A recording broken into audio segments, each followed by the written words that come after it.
This is one of the most twisted and disturbing cases ever documented. So disturbing, in fact, that even seasoned policemen were hesitated to speak of it.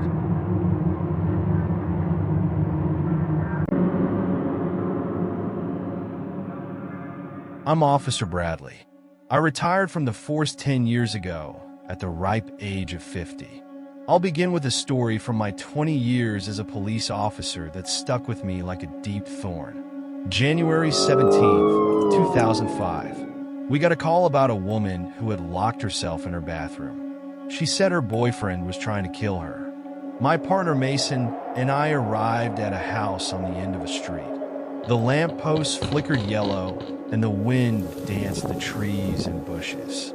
The clouds were thick, and the air ice cold. We took position at the front door. We knocked. "Police! Open up!" Only the sound of wind chimes. Mason kicked the door open with all the force he could muster. We scanned the house downstairs. No one in sight. Clear. "You hear that?" I said. Mason looked up at the stairs.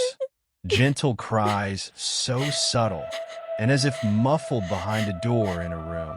"Thought she was supposed to be downstairs," said Mason.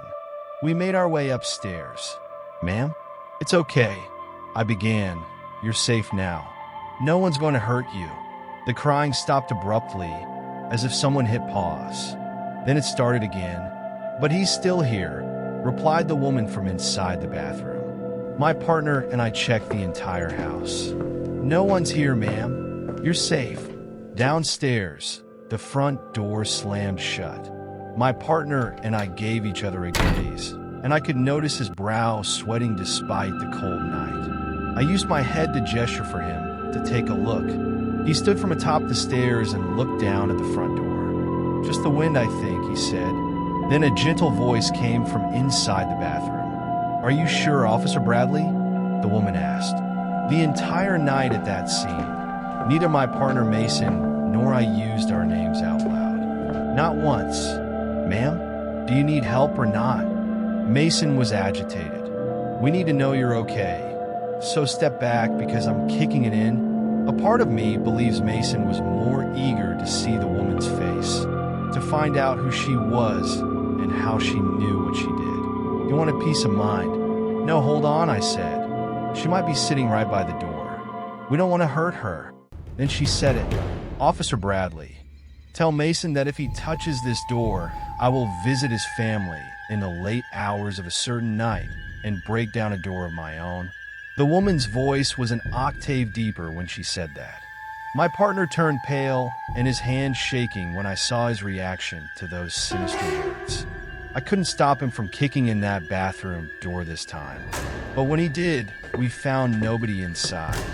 There wasn't a window above the shower through which to escape or another door to go through.